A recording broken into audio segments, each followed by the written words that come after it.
আসসালামু আলাইকুম। টক বড়ই দিয়ে আলু ঘাটির জন্য আমি কি ইনগ্রিডিয়েন্টস নিয়েছি সেটা আগে বলবো, তারপরে অন্য গল্প করব। এই যে কড়াইয়ে পেঁয়াজ দিয়ে দিয়েছি, নিয়েছি কাঁচামরিচ বাটা, আদা থেঁতা করে, একটি কালো এলাচ, একটি সাদা এলাচ, হলুদ হাফ চামচ, লং 2-3টি, তেজপাতা একটি, দারচিনি 3-4 টুকরা, রসুন থেঁতা করে এবং আদা রসুন জিরা পেস্ট। কড়াইয়ে তেল দিয়ে দিয়েছি। আর এদিকে সিদ্ধ আলু দেখেন ছিলে একটু ভাঙা ভাঙা করে নিয়েছি, তার মধ্যে মরিচ দিয়ে দিয়েছি, গুঁড়া মরিচ।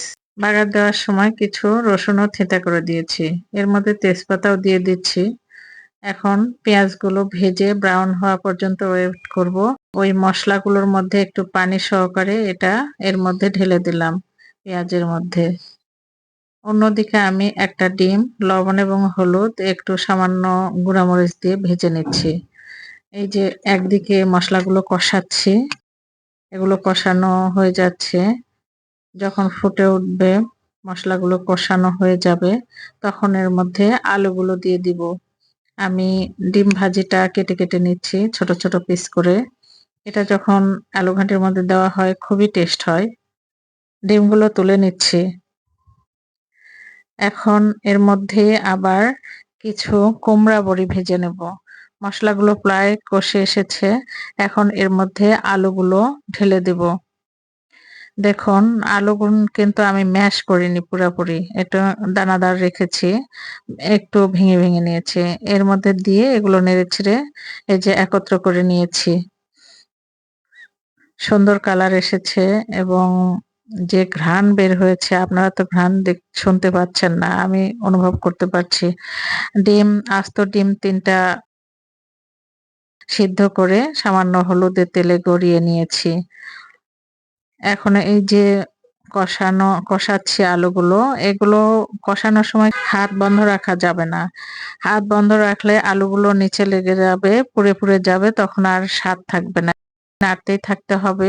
দেখুন পানি শুকিয়ে এসেছে, যে পানিটা দিচ্ছি এটা কিন্তু গরম পানি ব্যবহার করছি, ঠান্ডা পানি ব্যবহার করছি না। এজন্য সঙ্গে সঙ্গে দেখুন বলক আসছে, আলুগুলো ফুটে আসছে। হাত নাড়তেই থাকতে হয়। এই সময় কিন্তু অনেক সময় এই আলুর ঝোলটা ছিটকে এসে শরীরে লাগে। এর মধ্যে কুমড়া বড়ি ভেজে রাখাগুলো দিয়ে দিলাম। আর এই যে টক বড়ই দিয়ে দিচ্ছি দেখুন, 4-5টা দিচ্ছি। এটা এখানে আসলে অপশনাল। আমরা অনেক সময় টমেটো ইউজ করতে পারি। টমেটো আমি ইউজ করছি না। আজকে আমি টক বড়ই দিয়ে রান্না করছি। বিশেষ করে পুরাতন আলুতে টক বড়ই ইউজ করলে ওই তরকারিটা খুব সুস্বাদু হয়। আবার গরম পানি দিয়ে দিচ্ছি। একবার কিন্তু কষিয়েছি, আবার দিয়ে দিচ্ছি গরম পানি। আবার একটু কষাবো। আর কুমড়া বড়ইগুলো আগেই দিয়ে দিচ্ছি, কারণ এটা সিদ্ধ হতে একটু সময় নিবে। যেহেতু বাজার থেকে কেনা। বারবার নাড়ছি। আমাদের সাবধান থাকতে হবে যেন এই ঘাঁটিটা ফুটে আমাদের গায়ে না পড়ে।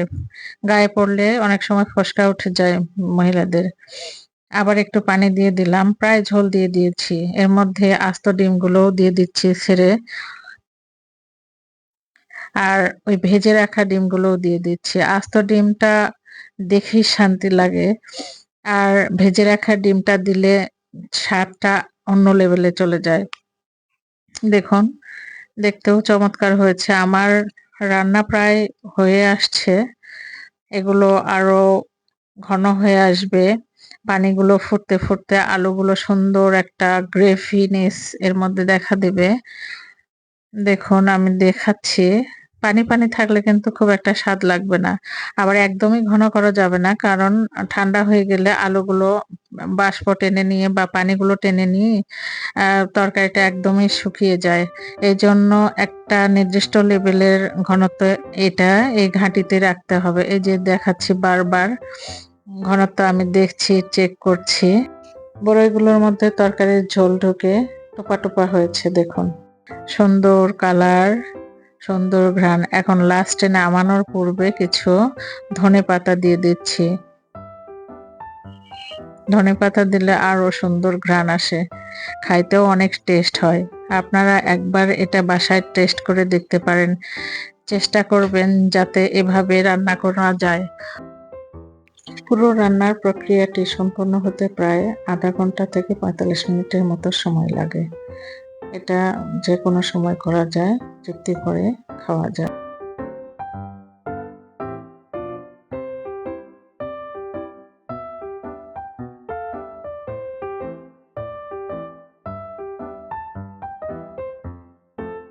লাস্টে এই যে কিছু ভেজে রাখা, গুঁড়া করে রাখা জিরা ওপরে ছড়িয়ে দিচ্ছি চুলা অফ করার পরে।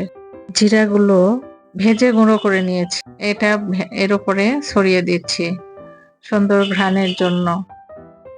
ভিডিওটি পছন্দ হলে একটা লাইক, একটা শেয়ার করবেন আর চ্যানেলটি সাবস্ক্রাইব করবেন প্লিজ। ধন্যবাদ সকলকে। আল্লাহ হাফেজ।